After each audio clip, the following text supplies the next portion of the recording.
ಪ್ರಮಾಣದಲ್ಲಿ ಜಲನಯನ ಪ್ರದೇಶ ಹೊಂದಿರತಕ್ಕಂಥ ನದಿ ಅದು ಕಾವೇರಿ. ಪ್ಲಸ್ ಕರ್ನಾಟಕದಲ್ಲಿ ಕಾವೇರಿ ನದಿ ವ್ಯವಸ್ಥೆ ಈ ರೀತಿ ಇದೆ.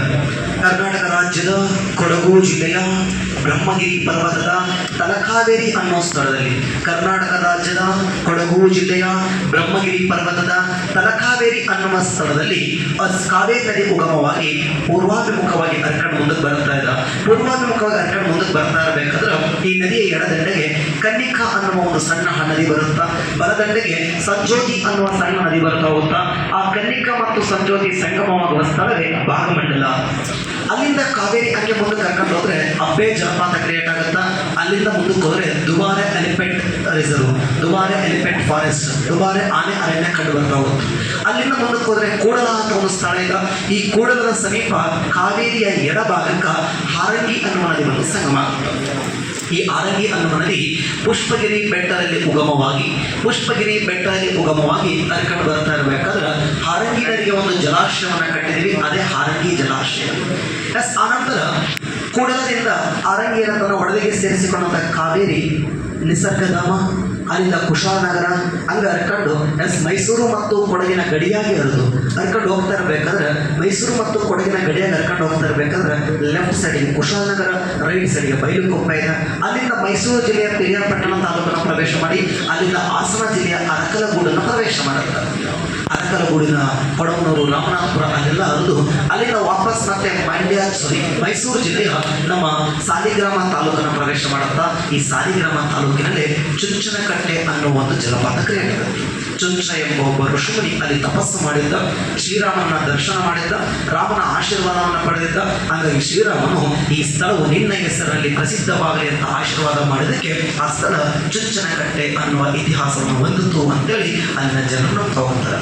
ಅಲ್ಲಿಂದ ಚುಂಚನಕಟ್ಟೆ ಜಲಪಾತ ಆದ ಮೇಲೆ ನದಿ ಹರ್ಕೊಂಡು ಮುಂದಕ್ಕೆ ಹೋಗಿ ಕೃಷ್ಣರಾಜನಗರ ತಾಲೂಕು, KR ನಗರ ತಾಲೂಕು, ಅಲ್ಲಿಂದ ಮಂಡ್ಯ ಜಿಲ್ಲೆನ ಪ್ರವೇಶ ಮಾಡುತ್ತಾ ಮಂಡ್ಯ ಜಿಲ್ಲೆಯ ಕೃಷ್ಣರಾಜಪೇಟೆ, KR ಪೇಟೆ ತಾಲೂಕಿನ ಅಂಬಿಗರಹಳ್ಳಿ ಸಮೀಪ ಕಾವೇರಿ ಎಡದಂಡೆಗೆ ಹೇಮಾವತಿ, ಬಲದಂಡೆಗೆ ಲಕ್ಷ್ಮಣ ತೀರ್ಥವನ್ನು ಸಂಗಮ ಆಗ್ತದೆ. ಹೀಗಾಗಿ ಅಂಬಿಗರಹಳ್ಳಿ ಒಂದು ತ್ರಿವೇಣಿ ಸಂಗಮ ಆಗುತ್ತಾ ಇಲ್ಲಿ ಕುಂಭಮೇಳವನ್ನು ಆಯೋಜನೆ ಮಾಡ್ತಾರೆ. ಈ ಹೇಮಾವತಿ ನದಿ ಅಂತಕ್ಕಂಥದ್ದು ಚಿಕ್ಕಮಗಳೂರು ಜಿಲ್ಲೆಯ ಬಲ್ಲಾಳರಾಯನದುರ್ಗ ಬೆಟ್ಟದಲ್ಲಿ ಉಗಮವಾಗಿ ದಕ್ಷಿಣಾಭಿಮುಖವಾಗಿ ಹರಿದು ಹಾಸನ ಜಿಲ್ಲೆಯನ್ನು ಪ್ರವೇಶ ಮಾಡುತ್ತಾ, ಹಾಸನ ಜಿಲ್ಲೆಯ ಸಕಲೇಶ್ಪುರ ಭಾಗದಲ್ಲಿ ಹರಿದು ಅಲ್ಲಿಂದ ಕೊಡಗು ಅಥವಾ ಮಡಿಕೇರಿ ಜಿಲ್ಲೆಯನ್ನು ಪ್ರವೇಶ ಮಾಡುತ್ತಾ, ಅಲ್ಲಿಂದ ಪುನಃ ವಾಪಸ್ ಮತ್ತೆ ಹಾಸನ ಜಿಲ್ಲೆಗೆ ಬಂದು ಹರ್ಕೊಂಡು ಹೋಗ್ತಾ ಇರಬೇಕಾದ್ರೆ ಈ ಹೇಮಾವತಿ ನದಿ ಎಡದಂಡೆಗೆ ಯಗಚಿ ಒಂದು ಸಂಗಮ ಆಗುತ್ತೆ. ಯಗಚಿ ನದಿಯು ಕೂಡ ಚಿಕ್ಕಮಗಳೂರು ಜಿಲ್ಲೆಯ ಬಲ್ಲಾಳರಾಯನದುರ್ಗ ಬೆಟ್ಟದಲ್ಲಿ ಉಗಮವಾಗಿ ದಕ್ಷಿಣಾಭಿಮುಖವಾಗಿ ಹರಿದು, ಆದರೆ ಬೇಲೂರಿನ ಸಮೀಪದಲ್ಲಿ ಈ ಯಗಚಿ ನದಿಗೆ ಯಗಚಿ ಅಥವಾ ಬಿದ್ರಿ ಅಂತಕ್ಕಂಥ ಒಂದು ಅಣೆಕಟ್ಟೆಯನ್ನು ಕಟ್ಟಿದ್ದೀವಿ. ಅಲ್ಲಿಂದ ನದಿ ದಕ್ಷಿಣಾಭಿಮುಖವಾಗಿ ಬಂದ್ರೆ ಬೇಲೂರು ತಾಲೂಕು, ಬೇಲೂರು ನಗರ ಸಿಗುತ್ತಾ. ಅಲ್ಲಿಂದ ದಕ್ಷಿಣಾಭಿಮುಖವಾಗಿ ಬಂದ್ರೆ ಹೇಮಾವತಿ ಎಡದಂಡೆಗೆ ಯಗಚಿ ಜಾಯಿನ್ ಆಗುತ್ತೆ. ಅಲ್ಲಿಂದ ಹೇಮಾವತಿ ಯಗಚಿನ ಸೇರಿಸ್ಕೊಂಡು ದೊಡ್ಡ ಪ್ರಮಾಣದ ನೀರಿನೊಂದಿಗೆ ಹರ್ಕೊಂಡು ಹೋಗ್ತಾ ಇರಬೇಕಾದ್ರೆ ಆ ನದಿಗೆ ಗೊರೂರು ಅನ್ನುವ ಒಂದು ಜಲಾಶಯವನ್ನು ಕಟ್ಟಿದ್ದೀವಿ. ಗೊರೂರು ನಗರದಲ್ಲಿ ಹೇಮಾವತಿ ಅನ್ನುವ ಜಲಾಶಯವನ್ನು ಕಟ್ಟಿದ್ದೀವಿ. ಅಲ್ಲಿಂದ ಹೇಮಾವತಿ ನದಿ ಹರ್ಕೊಂಡು ಹಂಗೆ ಮುಂದಕ್ಕೆ ಹೋಗಿ ಅಂಬಿಗರಹಳ್ಳಿ ಹತ್ರ ಕಾವೇರಿ ಎಡದಂಡೆನ ಸೇರ್ತಾ ಹೋಗುತ್ತೆ.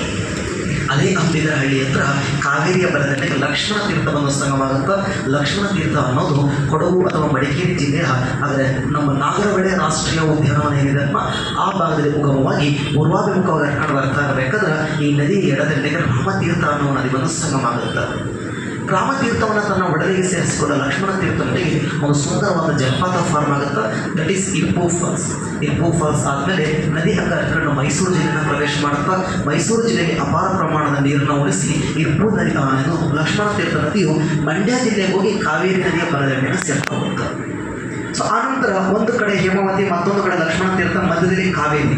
ಇಷ್ಟೂ ನದಿಗಳ ದೊಡ್ಡ ಪ್ರಮಾಣದ ಜಲರಾಶಿಯನ್ನು ಹೊತ್ತು ಕಾವೇರಿ ನದಿ ಮುಂದೆ ಸಾಗ್ತಾ ಇರಬೇಕಾದ್ರೆ ಮಂಡ್ಯ ಜಿಲ್ಲೆಯ ಶ್ರೀರಂಗಪಟ್ಟಣ ತಾಲೂಕಿನ ಕನ್ನಂಬಾಡಿ ಅನ್ನುವ ಸ್ಥಳದಲ್ಲಿ ನಾವು ಒಂದು ಅಣೆಕಟ್ಟೆಯನ್ನು ಕಟ್ಟಿದ್ದೀವಿ. ಅದೇ ಕೃಷ್ಣರಾಜಸಾಗರ ಜಲಾಶಯ.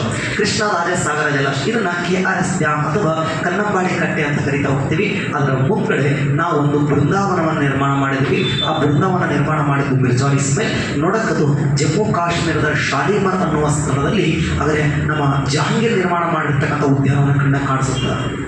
ಅಲ್ಲಿಂದ ನದಿ ಹಂಗೆ ಹರ್ಕೊಂಡು ಮುಂದಕ್ಕೆ ಬಂದ್ರೆ ಕಾವೇರಿ ನದಿ ಎರಡು ಭಾಗ ಆಗುತ್ತಾ. ಎಡಗಡೆ ಹೋಗುವುದನ್ನು ಎಡಕಾಲುವೆ ನಿರ್ಮಾಣ ಮಾಡುವ ಜಲಪಾತವನ್ನು ಎಡಮುರಿ ಫಾಲ್ಸ್ ಅಂತ ಕರಿತೀವಿ. ಬಲಕಾಲುವೆ ನಿರ್ಮಾಣ ಮಾಡೋದನ್ನು ಬಲಮುರಿ ಫಾಲ್ಸ್ ಅಂತ ಕರಿತಾ ಹೋಗ್ತೀವಿ. ಈ ಬಲಕಾಲುವೆ ಶ್ರೀರಂಗಪಟ್ಟಣದ ಸಮೀಪ ಒಂದಿಷ್ಟು ಭಾಗ ಪಶ್ಚಿಮ ದಿಕ್ಕಿಗರಿಯೋದ್ರಿಂದ ಶ್ರೀರಂಗಪಟ್ಟಣದಲ್ಲಿ ಕಾವೇರಿ ನದಿಯನ್ನು ಪಶ್ಚಿಮ ವಾಹಿನಿ ಅಂತ ಕರಿತಾ ಹೋಗ್ತೀವಿ. ಅಲ್ಲಿಂದ ಬಲಮುರಿ ಫಾಲ್ಸ್ ಆದಮೇಲೆ ಒಂದು ಸುಂದರವಾದ ಪಕ್ಷಿಧಾಮ, ಕರ್ನಾಟಕದ ಪಕ್ಷಿಗಳ ಕಾಶಿ. 1940ರಲ್ಲಿ ಸ್ವತಃ ಪಕ್ಷಿ ಪ್ರೇಮಿ ಸಲೀಂ ಅಲಿಯವರೇ ಉದ್ಘಾಟನೆ ಮಾಡಿದ ಸ್ಥಳ ರಂಗನತಿಟ್ಟು. ಇದು ಕರ್ನಾಟಕದ ಮೊದಲ ಪಕ್ಷಿಧಾಮ. ಅಷ್ಟೇ ಅಲ್ಲ, ಕರ್ನಾಟಕದ ಮೊಟ್ಟ ಮೊದಲ ರಾಮ್ಸಾರ್ ತಾಣ ಕೂಡ ಅದು ರಂಗನತಿಟ್ಟು. 2022ರಲ್ಲಿ ಘೋಷಣೆ ಆಯಿತು ರಾಮ್ಸಾರ್ ತಾಣ ಅಂತೇಳಿ. ಅಲ್ಲಿಂದ ರಂಗನತಿಟ್ಟು ಆದಮೇಲೆ ಕಾವೇರಿಯ ಬಲಕಾಲವೇ ಹಂಗೆ ಹರ್ಕೊಂಡು ಬರ್ತಾ ಇದೆ. ಇನ್ನು ಎಡಕಾಲವೇ ಹರ್ಕೊಂಡು ಬರ್ತಾ ಇರಬೇಕಾದ್ರೆ ಆ ರಂಗನಾಥ ಸ್ವಾಮಿ ದೇವಸ್ಥಾನದ ಎಡಭಾಗದಲ್ಲಿ ಈ ಕಾವೇರಿ ಹರ್ಕೊಂಡು ಬರ್ತಾ ಇದೆ. ಹರ್ಕೊಂಡು ನಂಗೆ ಮುಂದಕ್ಕೆ ಹೋಗ್ತಾ ಇರಬೇಕಾದ್ರೆ ಅಲ್ಲಿ ಕರಿಘಟ್ಟ ಅಂತ ಒಂದು ಸಣ್ಣ ಬೆಟ್ಟ ಬರ್ತದೆ. ಆ ಬೆಟ್ಟದ ಸಮೀಪ ಕಾವೇರಿ ಎಡದಂಡೆಗೆ ಲೋಕಪವನಿ ಬಂದು ಸಂಗಮ ಆಗ್ತದೆ. KRS ಆದಮೇಲೆ ಕಾವೇರಿನ ಸೇರುವ ಮೊದಲ ಉಪನದಿ ಲೋಕಪವನಿ. ಇವಳು ಮೇಲುಕೋಟೆಯಲ್ಲಿ ಉಗಮವಾಗಿ ದಕ್ಷಿಣಾಭಿಮುಖವಾಗಿ ಬಂದು ಮಂಡ್ಯ ಜಿಲ್ಲೆಯ ಶ್ರೀರಂಗಪಟ್ಟಣದ ಸಮೀಪ ಕಾವೇರಿ ಎಡದಂಡೆಯ ಸಂಗಮ ಆಗುತ್ತೆ.